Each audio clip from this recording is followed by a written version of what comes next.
You need to stay.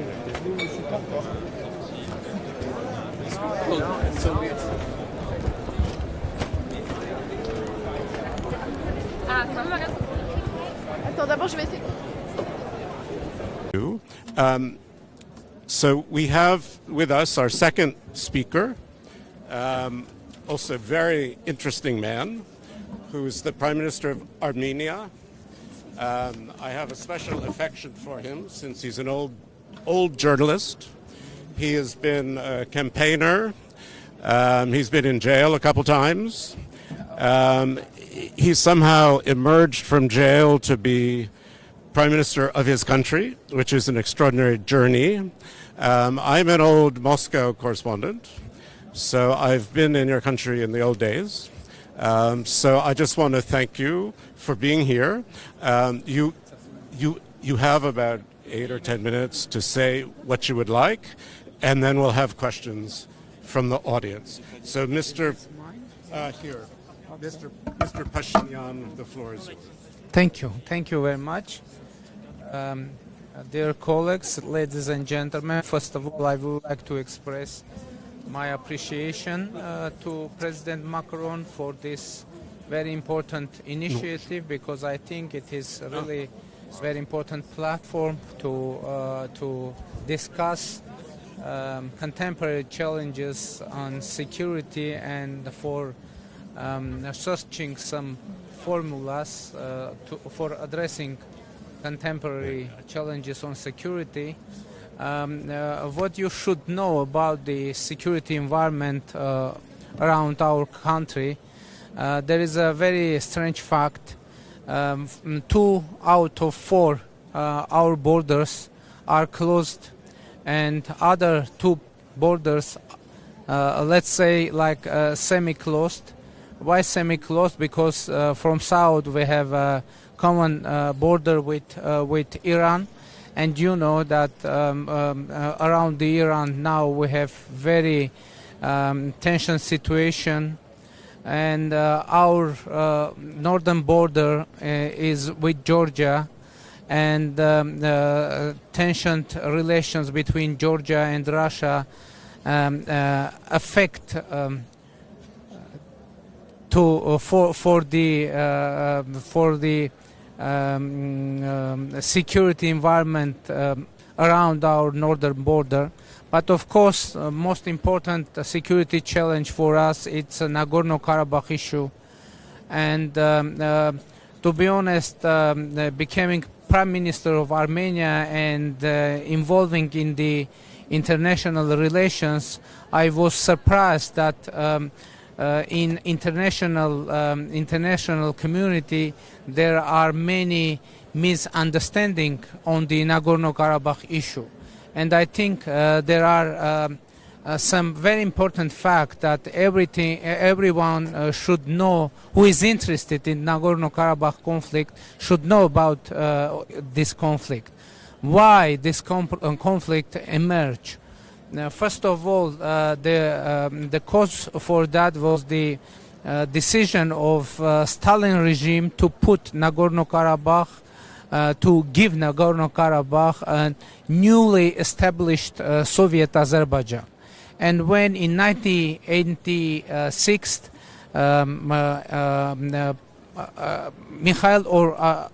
yes, 1986, Mikhail Gorbachev became president of head of Soviet Union. He started democratic reform process and declared democracy, glasnost, perestroika, and the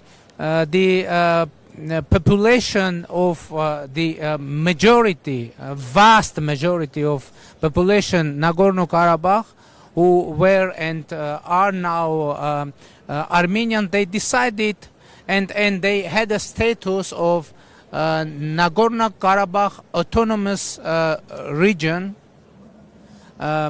in Soviet Azerbaijan. They decided to use this opportunity and to live according to the laws of Soviet Union, leave the Azerbaijan, and Soviet Azerbaijan authorities decided to oppress this move using leverages and using actually force, police, etc.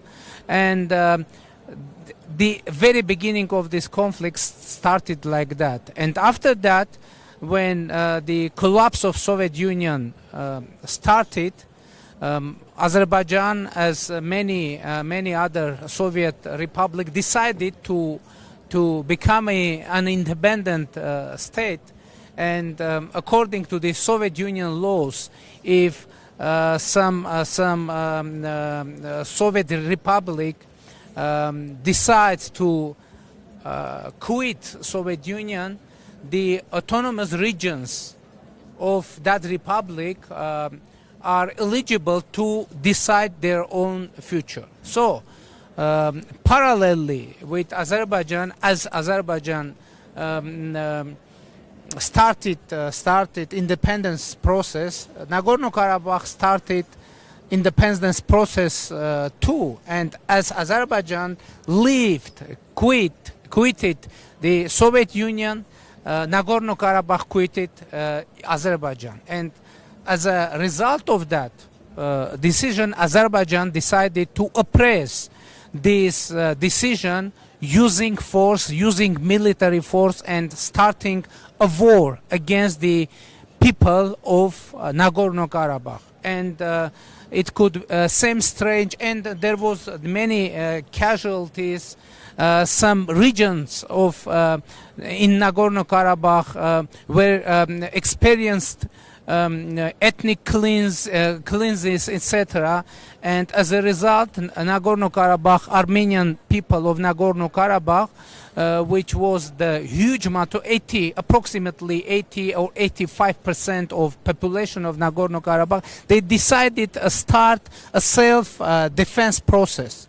And it came out that they are able to do that. And as a result of that, they were able to bring Azerbaijan, to force Azerbaijan to agree on ceasefire. And in 1994, 12 May, a ceasefire agreement was signed between Azerbaijan, Nagorno-Karabakh, and Armenia.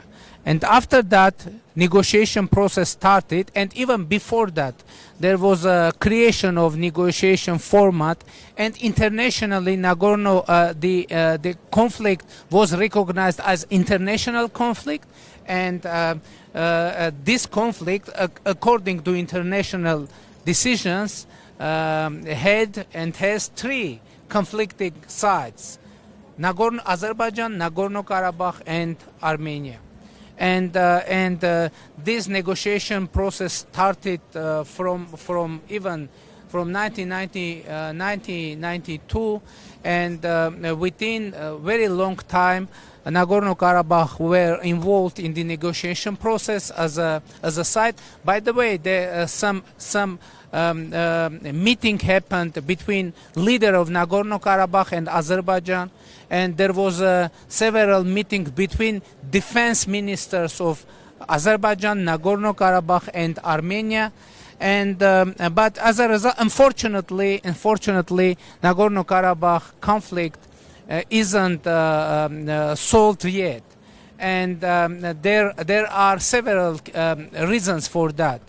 First of all, the main reason is that from 1998, Nagorno-Karabakh was put out from negotiation process, and as a result of that, and not only this factor, but the result of this whole process, now Azerbaijan is refusing to have direct negotiation with Nagorno-Karabakh, and Azerbaijan refuses even to negotiate with Nagorno-Karabakh in the Minsk Group co-chairmanship format, where Russia, France, and United States are co-chairmen of this format, and according to this format, there are three sides: Azerbaijan, Armenia, and Nagorno-Karabakh. But from the other side, Azerbaijani government is claiming that Nagorno-Karabakh should be a part of Azerbaijan. But it is very strange fact, because it isn't possible to understand why Azerbaijani government is going to put Nagorno-Karabakh into his territorial integrity without negotiating with them. Isn't that very strange fact? They leaders of Azerbaijan, they are saying that they want Nagorno-Karabakh to be part of Azerbaijan, but they are refusing to negotiate with the people of Nagorno-Karabakh. What could it mean? It could mean only one thing: they want territories and not people, and they want territories without people, and that is the main issue on Nagorno-Karabakh problem. Because there is for Armenians of Nagorno-Karabakh, it's clear that they won't have any guarantee of security in Azerbaijan, and you can find very concrete proof of that. For example, no one, or if someone has Armenian surname, it is more probable that he or she can't enter into Azerbaijan, even flying, even being in the airplane that had landing in Azerbaijan in Baku airport.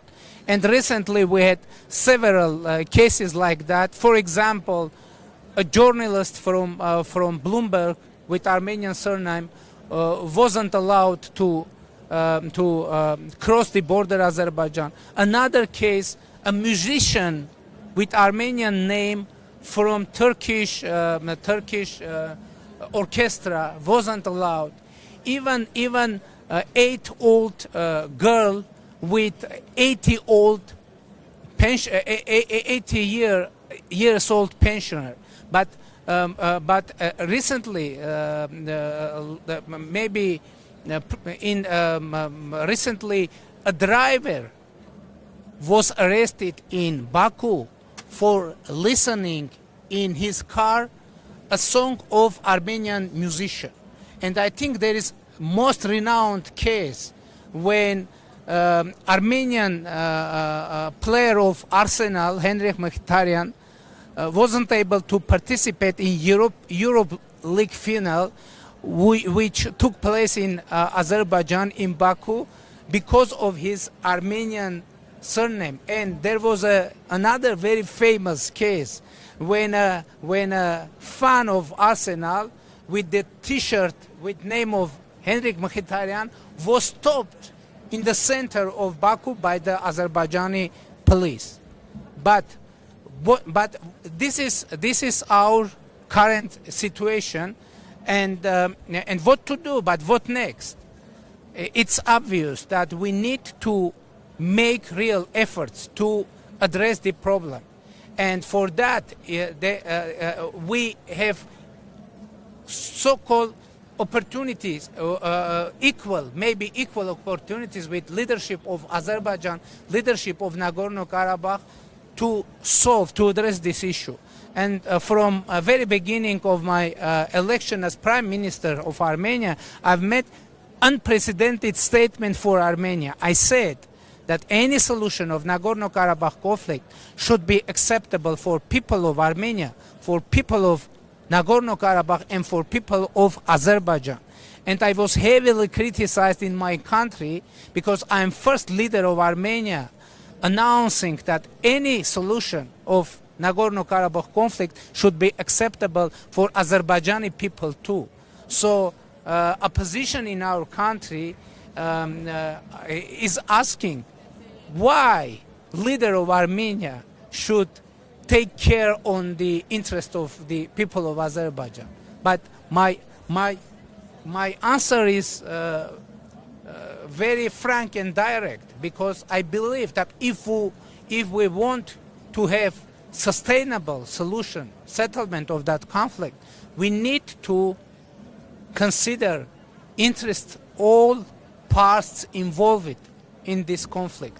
And I've made this statement in hope that we will have similar statement by the Azerbaijani leadership, by my colleague Ilham Aliyev. Okay, I've mentioned first of all people of Armenia, and I understand that in case of Mr. Aliyev, he should mention first of all people of Azerbaijan, and I expect from him a similar statement that any solution of Nagorno-Karabakh conflict should be acceptable for people of Azerbaijan, for people of Nagorno-Karabakh, and for people of Armenia.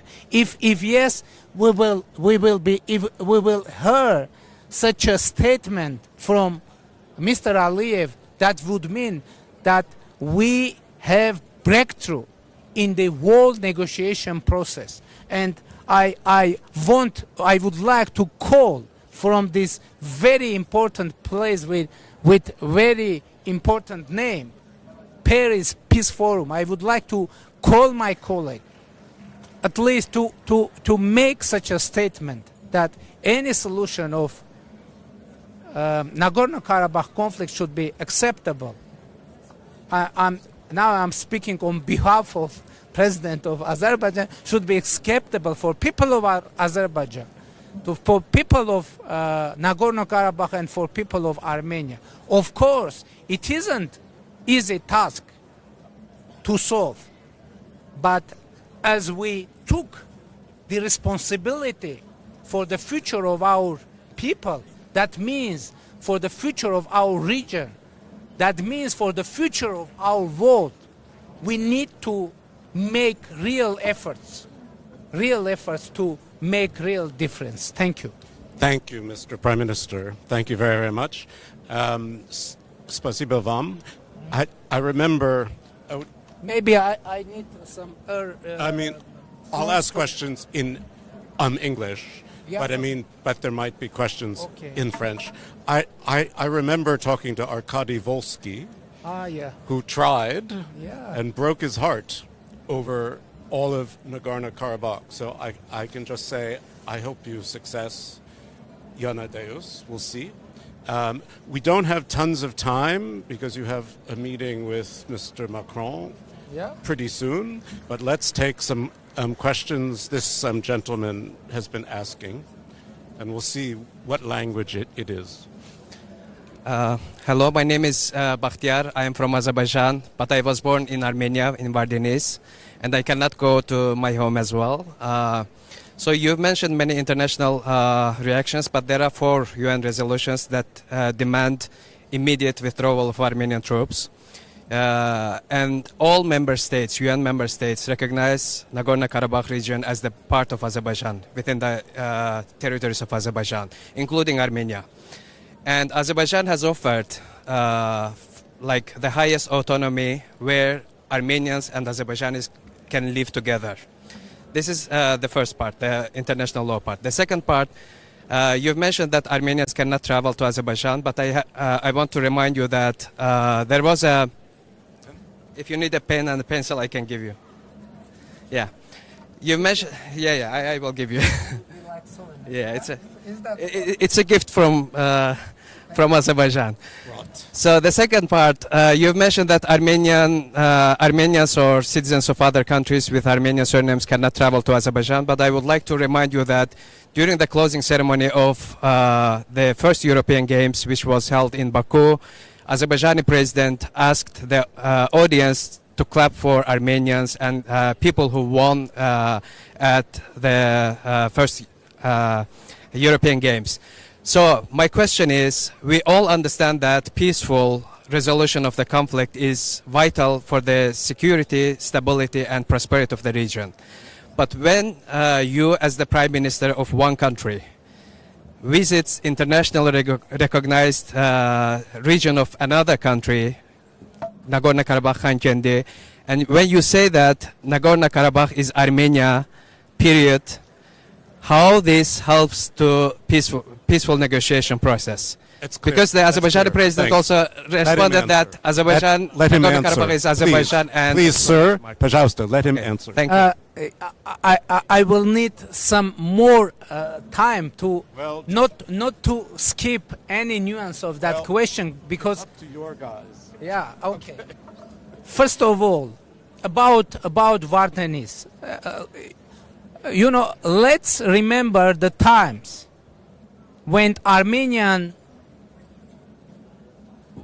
were leaving Azerbaijan, and when, as a result of that, Azerbaijanis were leaving Armenia. I remember very well on that time. Why it happened? Because Armenians in Azerbaijan were killed in Sumgait. In Sumgait, atrocities started, continued to Baku against Armenians, and first of all, and that spread to Nagorno-Karabakh, etc. And they not left Azerbaijan; they fled from Azerbaijan.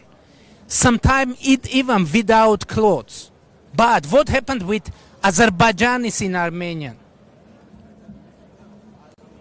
According to the decision of Armenian government, some buses were provided to the Azerbaijani people.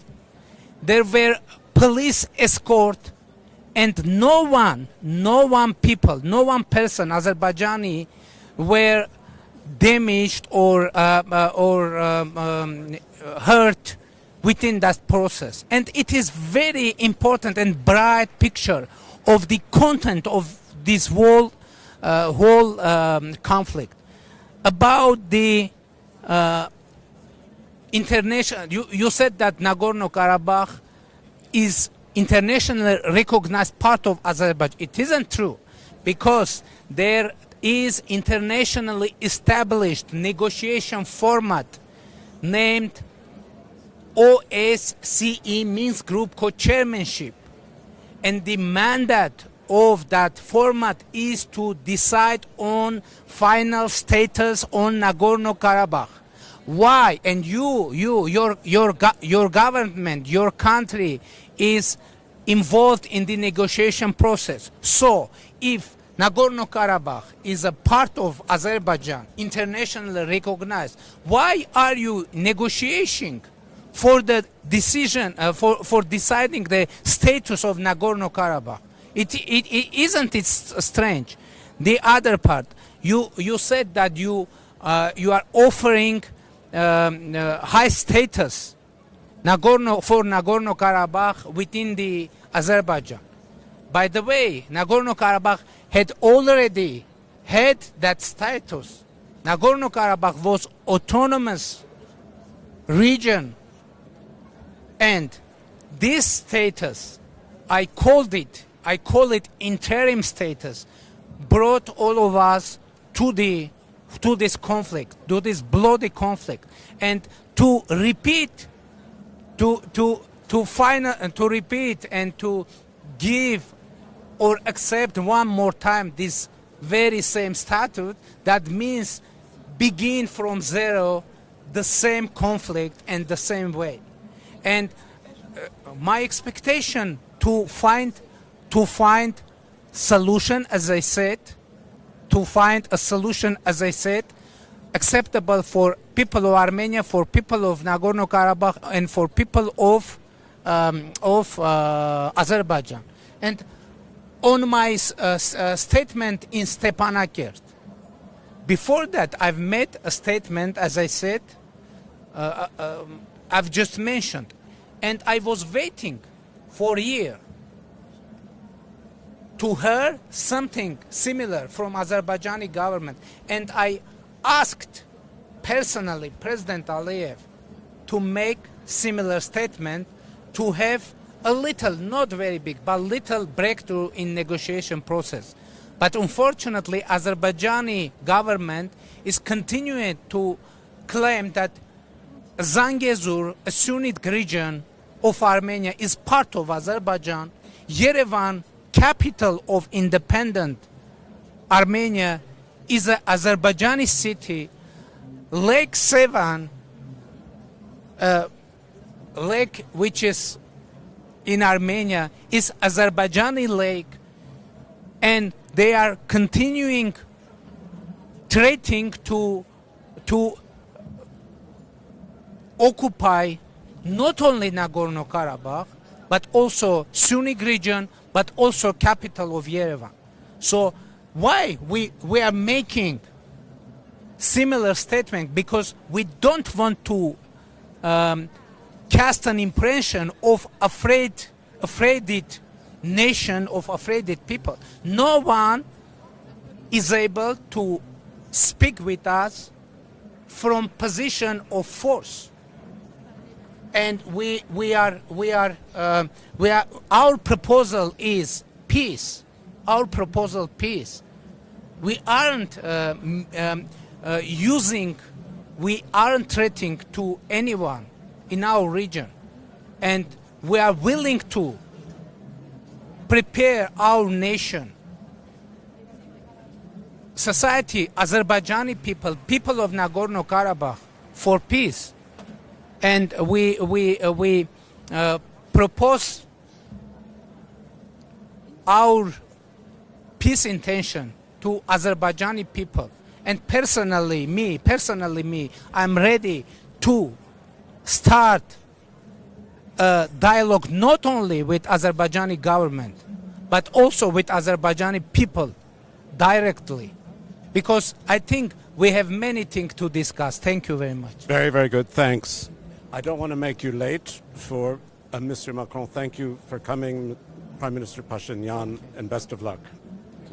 Thank you all, and thanks to the translators also.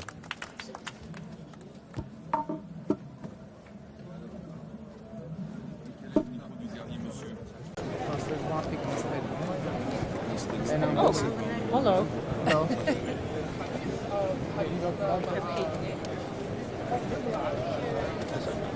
Փաշինյան բարակեցնում։ Ձեզ որ մոտեցավ մի տղամարդ, ձեր my friend-ով է։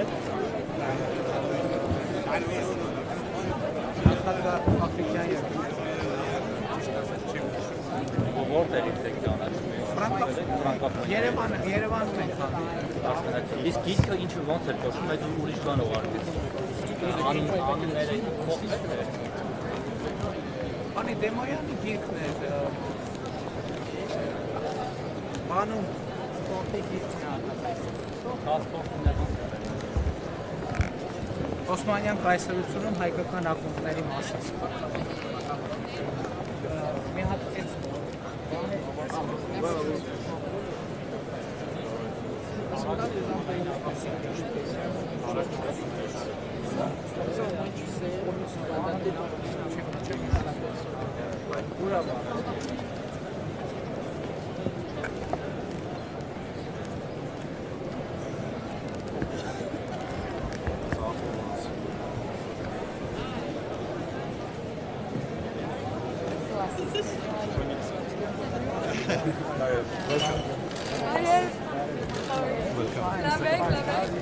Hello. Thank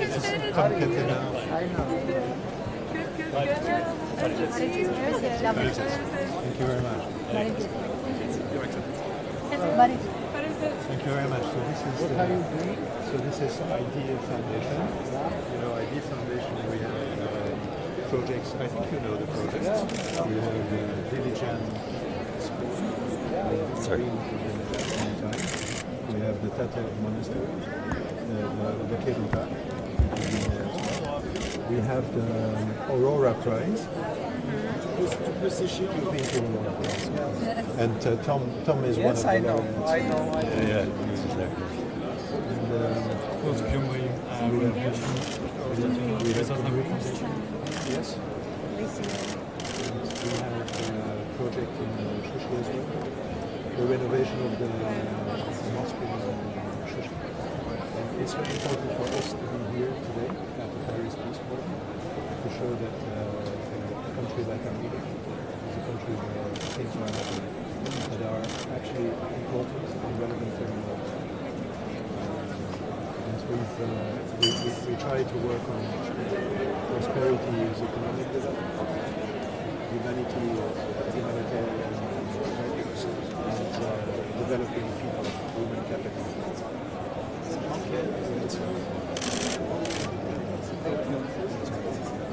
It's a great thing.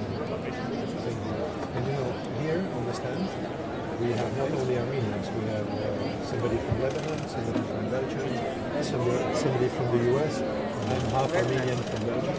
Very nice. So you see, Armenia is also supported by many people. Thank you. Thank you. Very good. All the best. Thank you very much.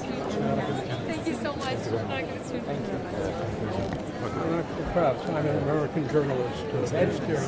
Tell me something. Do you think Armenia will ever think about joining the European Union? I don't think so because we are member of the European Economic Union. Yes, I know. We are going to develop our relations in this organization, increase the level of integration. It is economic union and very important for us. And it supports very tangibly our economic growth. So we have no something like that in our agenda. Are you attracting a lot of investment in Armenia? I was a Moscow correspondent for 4 years, and I've discovered... Recently, we had a very successful Eurobond issue, and it came out that international investors are interested very much in putting money in the Armenian bonds, and so it is very important sign. And by the way, now our rating is increasing in all economic rating. Moody's recently increased our rating. We hope to see some new information very soon. So Tell me something. Wherever I go in the world, particularly in the European area, I find Armenian communities in the United States, here in France. Do they help? yes, of course, it makes us to be more confident all around the world. Thank you. Thank you very much. Thank you.